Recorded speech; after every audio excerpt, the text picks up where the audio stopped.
esta comunicación directa. Los medios de comunicación cumplen una función, pero son medios. Y nosotros queremos una comunicación directa con el pueblo, y esa hay que seguirla manteniendo. Otro tema que quería abordar es el de la violencia. Hay medios de la derecha, la oposición, están haciendo mucho hincapié en esta cuestión de inseguridad. Hay incluso algunas alertas sobre las condiciones en las que podrían llevarse a cabo las elecciones de 2 de junio. Usted habla de unas encuestas que dicen que la percepción es la contraria, precisamente. Y hace poco la Internacional Socialista, que preside Pedro Sánchez, también emitió un comunicado hablando pues de su preocupación sobre las elecciones y la celebración. ¿Qué le parece todo esto? Pues es parte de una campaña. O sea, ahora sí que como científica, vámonos a los datos. Y los datos muestran una disminución de prácticamente todos los delitos. Quizá uno de los temas que hay que afrontar, la extorsión, que ha sido un tema que en algunos lugares del país preocupa, se está planteando ahora que sea catalogada como delito grave, porque no está así, y avanzar más en ese tema en algunos lugares del país, pero en todos los demás hay disminución. Y yo he recalcado mucho, lo recalca el presidente, pero yo creo que hay que poner mucho énfasis en el cambio de tendencia. Si no hubiera llegado el presidente Andrés Manuel López Obrador y si hubiera seguido con la misma política en seguridad, los homicidios hoy estarían probablemente al doble de lo que estaban en 2018. Así fue con Peña Nieto, así fue con Calderón. Si se hubiera seguido con la misma política de la guerra que inicia con Calderón, pero no hay grandes cambios con Peña Nieto, entonces la tendencia hubiera sido la misma. Ahora, con el presidente Andrés Manuel López Obrador, ¿qué ocurrió? Hay una tendencia y se rompe la tendencia y comienza a disminuir los homicidios. Y eso no lo toman en cuenta los medios de comunicación ni los analistas, y es fundamental. Pues porque ellos quieren seguir diciendo que ahora la política de abrazos, no balazos, no ha funcionado. Que, por cierto, el presidente nunca ha dicho abrazos a los delincuentes, Él dice abrazos a los jóvenes, abrazos a la población, no a la guerra, a la construcción de la paz, sí, y cero impunidad frente a la delincuencia. O sea, esa es la política y es la política que nosotros vamos a seguir, todavía ampliando el tema de cero impunidad, que creo yo que necesitamos más coordinación, particularmente con las fiscalías y el Poder Judicial y la transformación del Poder Judicial. Pero no se toma en cuenta esta disminución de la tendencia. Secuestros ha disminuido en 80%. ¿Y esto por qué hay más oportunidades? ¿Porque se atienden las causas? Porque se atienden las causas y ha disminuido la impunidad. O sea, si tú te fijas, cada 15 días el presidente presenta el avance del Gabinete de Seguridad. Y la primera sección que presenta el subsecretario de Seguridad, ahí se presenta una sección que se llama Cero Impunidad y se habla de la incautación de droga, de las detenciones y de otras acciones que ha hecho la Fiscalía y el Gobierno de México, la Guardia Nacional, las Fuerzas Armadas, el trabajo de coordinación con los estados. Y después ya se habla pues de otros temas que tienen que ver con la atención a las causas. Es correcta esta visión de que hay que quitarle base social a la delincuencia. Y que los jóvenes no es que tengan que tener oportunidades, yo le llamo acceso a derechos, porque son derechos de las y los jóvenes en nuestro país, el estudiar, el tener acceso a la cultura, el tener acceso al deporte, a una vida distinta, a que no sea la violencia una cultura en donde viven, sino que haya otras opciones de vida. Y además el empleo y las mejores condiciones de vida, la disminución de la pobreza, pues también influyen. Entonces es atención a las causas y avanzar en la cero impunidad. Sin embargo, hay este discurso de punitivista de la mano dura, está siendo muy popular en América Latina, ¿no? Desde El Salvador, Ecuador, Argentina, ahora también, ¿no? Militares en Rosario, esa propuesta. ¿Qué le diría a líderes políticos como, por ejemplo, Bukele, que es el abanderado de la mano dura, sobre este tipo de enfoque? Él tiene su política y nosotros tenemos la nuestra. ¿no? Yo creo que el autoritarismo, la mano dura, lleva consecuencias terribles en los países. Finalmente, ese sí es un problema con la democracia y además de violación de los derechos humanos. Y nosotros al final, nuestra visión, nuestro pensamiento es humanista por encima de todo. Y al tener una visión humanista es la atención a las causas, que al final es la solución de largo plazo, y sí avanzar con la justicia, con un sistema de justicia que realmente no solamente sea la justicia social, sino que también quien comete un homicidio pues tiene que ser llevado a un tribunal y tiene que ser detenido. O sea, en eso estamos de acuerdo. El asunto es cómo lo haces, si lo haces con regímenes de excepción o lo haces a través de un sistema de justicia que funcione. Propone una reforma constitucional para que no haya reelección para cargos de elección popular. Sí. Y esto también lo defiende el presidente. ¿Por qué este tema es tan importante dentro del pensamiento de Morena? Bueno, en México hubo una revolución mexicana, cuyo lema principal con Madero fue sufragio efectivo, no reelección. Y fue lo que llevó a la Revolución Mexicana después de tantos años de porfiriato y de injusticia social y de autoritarismo. Después, en la época de Calderón, o sea, en pleno proceso neoliberal y autoritario, plantearon esto de que ahora los diputados, los senadores se puedan reelegir y también los presidentes municipales. Y yo creo que no ha funcionado, porque había esta idea de que, bueno, por la reelección pues vas a regresar a tus electores para que te reelijan. Y yo creo que tiene que haber un cambio, tiene que haber cambio generacional. Eso funcionó mucho en nuestro país y creo que la reelección en estos puestos no ha tenido su fruto. Cuando yo lo pregunto en las plazas públicas, bueno, la gente les pregunto, ¿qué les parece la reelección? ¡No! Dicen, y creo que si haces una encuesta que las hemos hecho, la gente no está de acuerdo con la reelección y creo que eso permite pues un cambio que no te asocie, que no te quedes vinculado con un poder que te aísla, que te separa del pueblo, ¿no? Te puedes ir a otros puestos de elección popular, pero no necesariamente al mismo. Uh-huh. Otra de las propuestas suyas es crear Agencia Federal de Anticorrupción. ¿Es corrupción el principal problema de México ahora mismo? Era. Ya no. Pero sigue habiendo corrupción. Tenemos un presidente honesto. Eso cambia la ecuación.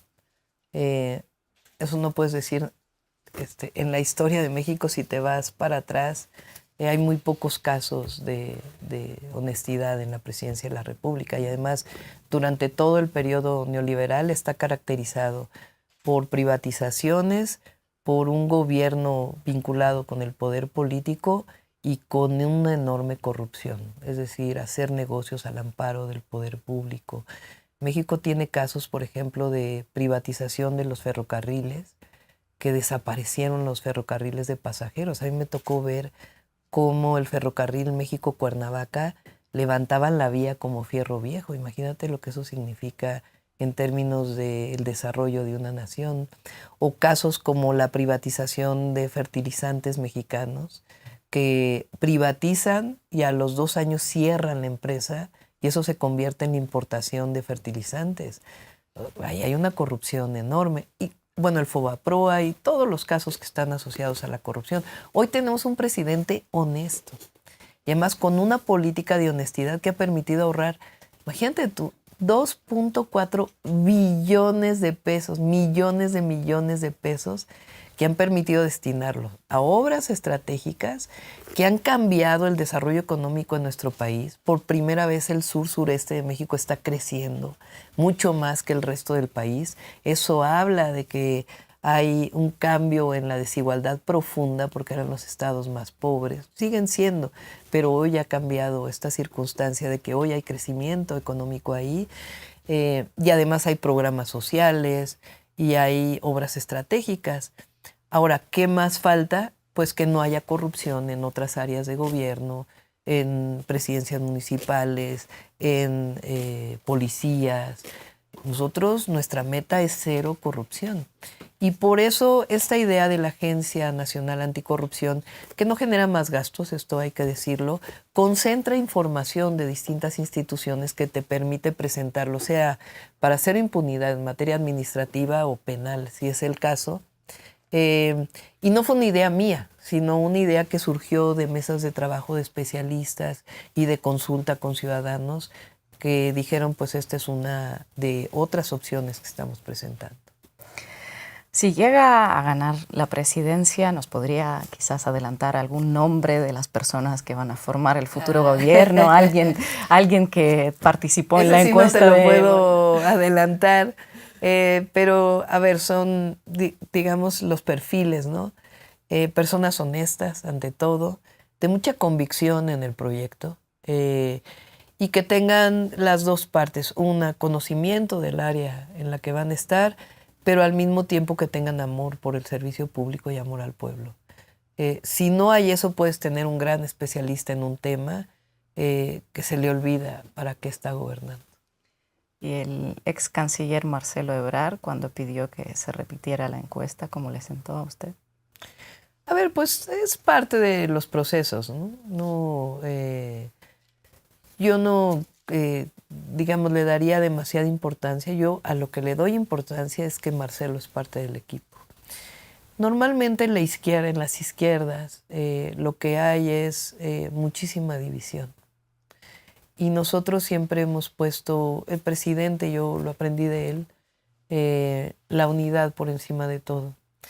Podemos no pensar igual, exactamente igual, no creo que Marcelo y yo pensemos exactamente igual, o que Ricardo Monreal y yo pensemos exactamente igual, pero eso te da una riqueza enorme a un proyecto, que haya visiones distintas, historias distintas, pero al final en lo que coincides es en un proyecto de nación.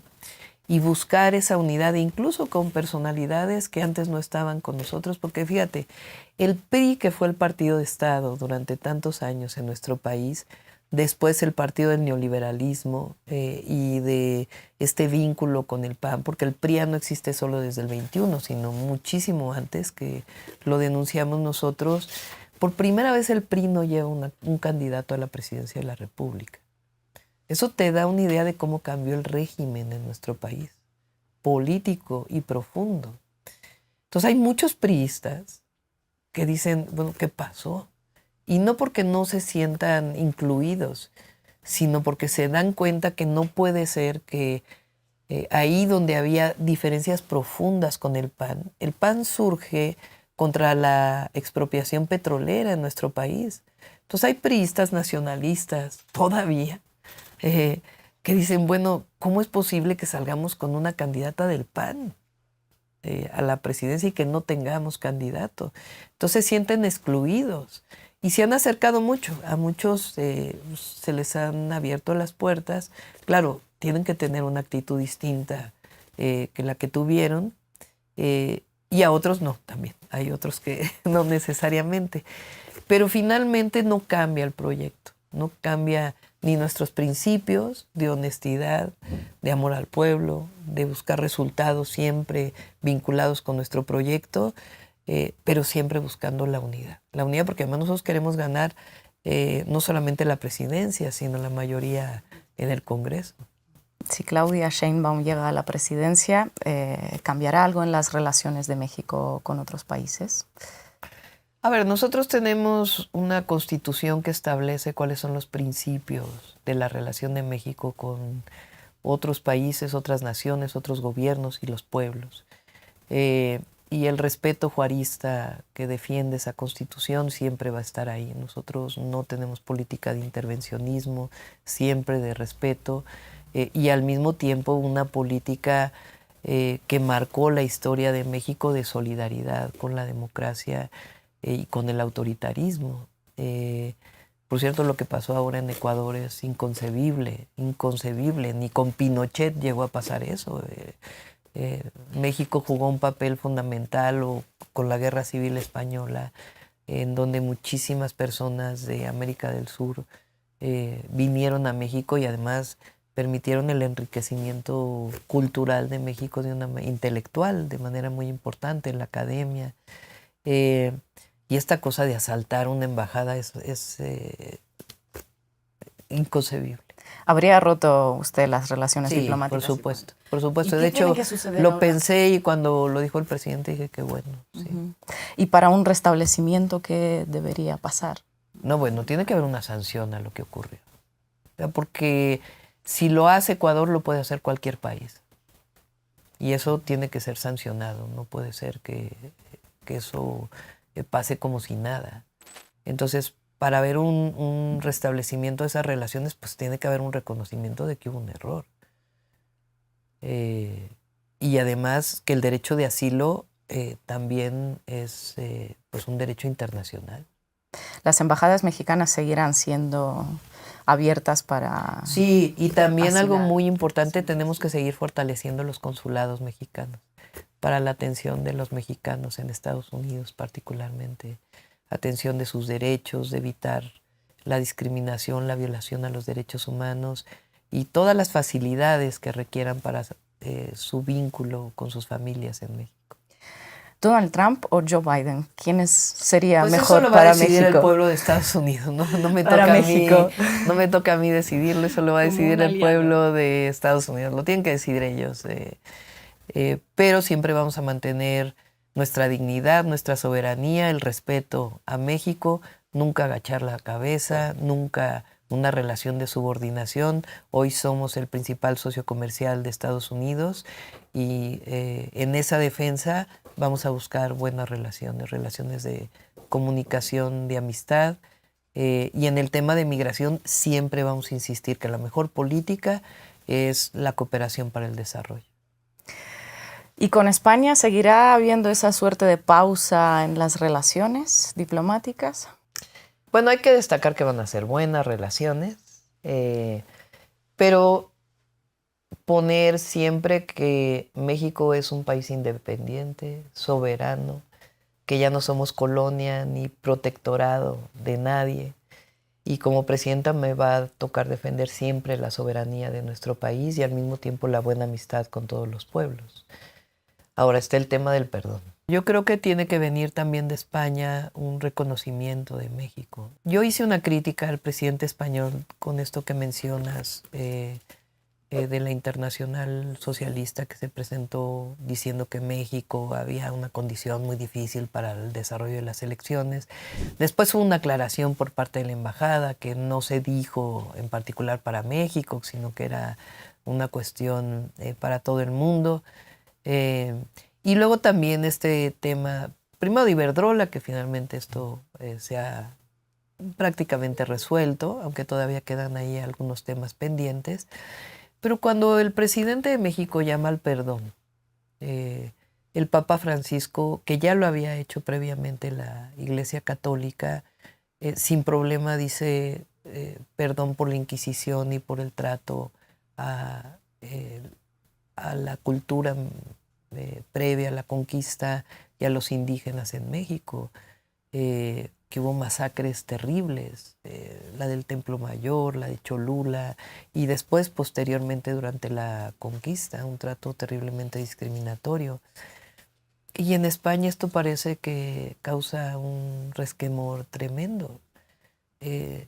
México era México, de hecho, la palabra México viene de los mexicas, de una cultura extraordinaria que tenía México, además con toda su historia, desde los olmecas. Ese reconocimiento tiene que existir y tiene que existir un reconocimiento de los abusos que se cometieron. México ha hecho el perdón a China por el trato que hubo de México a la comunidad china, que incluso hubo masacres terribles. Ha habido perdón a los pueblos indígenas. El pueblo yaqui, por ejemplo, fue sojuzgado, esclavizado, y se ha hecho un perdón claro por parte del presidente de la República. Hay cantidad de autores, entre ellos Riquer, que hablan de lo que significa el perdón en términos de la República y el reconocimiento hacia adelante de lo que representa para un país. Entonces yo creo que sea el perdón otra forma de reconocimiento de que hubo abusos durante la conquista, que de hecho el presidente le llama invasión, que en realidad fue una invasión.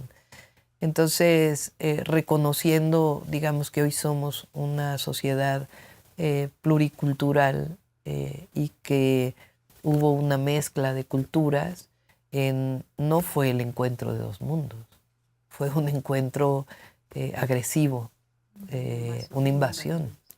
Entonces, esto puede seguirse hablando, no se termina, pero yo creo que nosotros como mexicanos, mexicanas, tenemos que seguir reconociendo eso, porque si no reconocemos eso, no reconocemos a los pueblos vivos de ahora, y a nuestros indígenas, o a los indígenas y a los pueblos indígenas mexicanos, que son sujetos de derecho y que tienen todo el derecho de reconocer sus culturas.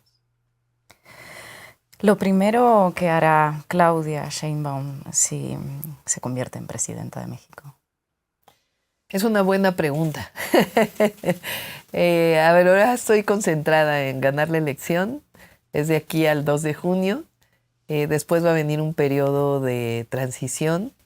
Ahí pues me voy a concentrar mucho en lo que van a ser los primeros 100 días de gobierno, en el presupuesto que además pues ya se tiene que elaborar de manera importante por parte nuestra, porque junio es cuando se presenta el primer presupuesto